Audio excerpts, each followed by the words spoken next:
যদি একজন ফ্রিকিকে গোল করেন আর একজন জয় করেন ম্যান অব দ্য ম্যাচের পুরস্কার, একজনকে দলে ভিড়িয়েছে ম্যানচেস্টার ইউনাইটেড আর রিয়াল মাদ্রিদের মতো ক্লাবে এসেছেন আরেকজন।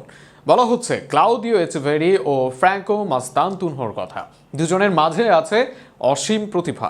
তবে প্রশ্ন, সেই প্রতিভায় কে কাকে ছাড়িয়ে যাবেন সে প্রশ্ন ও তার সম্ভাব্য জবাব নিয়ে বিস্তারিত থাকছে প্রতিবেদনে। ম্যানচেস্টার সিটির হয়ে আগে খেলেছেন 2 ম্যাচ, সেখানে অবশ্য সুযোগ পাননি সেভাবে। 2 ম্যাচে খেলেন মোট 19 মিনিট। ক্লাব বিশ্বকাপের প্রথম ম্যাচেও সুযোগ মেলেনি তার, তবে সুযোগ মিলেছে এর পরের ম্যাচই। পেপ গার্দিওলা এবার তাকে নামিয়ে দিলেন শুরুর একাদশেই, আর নেমেই কোচের আস্থার প্রতিদান দিলেন ইচিভেরি।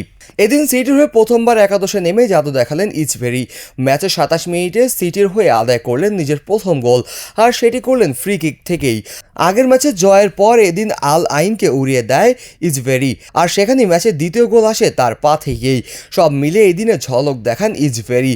সিটির হয়ে শুরু করলেন মাত্র ইচভেরি, তবে এর আগে বয়সভিত্তিক দলে নিজের জাদু দেখিয়েছেন তিনি। বিশেষ করে অনূর্ধ্ব 17 ও অনূর্ধ্ব 20 দলে ইচভেরি নিজেও জাদু দেখান। আর্জেন্টিনার হয়ে অনূর্ধ্ব 17 দলের হয়ে 15 ম্যাচে করেন 14 গোল অ্যাসিস্ট, 10 গোলের সাথে 4 অ্যাসিস্টও থাকে তার।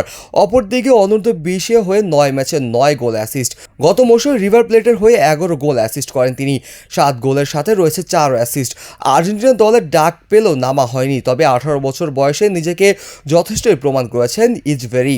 অপর দিয়ে পিছিয়ে নেই আরেক আর্জেন্টাইন ট্যালেন্ট ফ্রাঙ্কো মাস্তান্তুনহো। 17 বছর বয়সী আর্জেন্টাইন ছিলেন বিশ্বসেরা ক্লাবের নজরে, তবে সেখান থেকে তাকে দলে নেয় বিশ্বসেরা ক্লাব রিয়াল মাদ্রিদ। লস ব্লাঙ্কার্সের হয়ে মাঠে নামার আগেই পান আর্জেন্টিনা দলের ডাক। এছাড়াও বর্তমানে আছেন রিভার প্লেটের দলে। মাত্র 17 বছর বয়সী মূল দলের হয়ে 2 মৌসুম খেলা শেষ তার।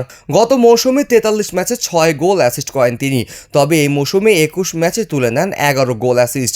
21 ম্যাচে 7 গোলের সাথে করেন 4টি অ্যাসিস্ট। এছাড়াও ফ্রি কিকে গোল আদায়, ড্রিবলিং ও বল কন্ট্রোল দক্ষতা বেশ ভালোভাবে আছে তার মাঝে। ক্লাব বিশ্বকাপে সর্বশেষ ম্যাচ খেলেন মেক্সিকান ক্লাব মন্ট্রের বিপক্ষে, সেই ম্যাচে হন ম্যান অফ দ্য ম্যাচ।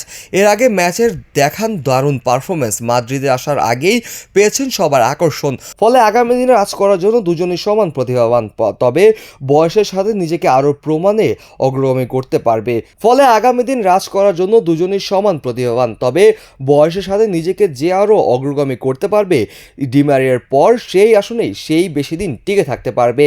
এবার দেখা যাক কে বসেন সেই চেয়ারে।